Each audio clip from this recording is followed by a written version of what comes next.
So the third tip is when you collaborate as a team, you want to start with what I call green light thinking before you move to red light thinking. So as your team begins to share ideas, be careful not to quash their creativity before it gets started. So there are basically two different types of, I mean, there's 150 gazillion types of responses, but they fall into two genres.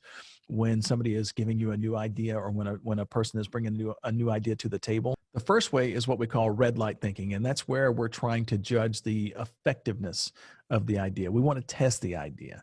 Green light thinking, on the other hand, is when we want to just increase the number of ideas. The goal is to get more ideas on the table before we start to judge them. Our nature, by the way, is to be more judgmental than accepting. So as a result, we often listen to ideas with kind of a red light focus in our brains. So unfortunately, when we do this early, especially in the early stages of collaboration, then the ideas tend to stop. No one wants to be judged by the boss. So one thing that you can do is set aside a short period of time to just voice ideas, or better yet, use some of the remote collaboration tools that we're going to talk about in a few minutes to generate the ideas.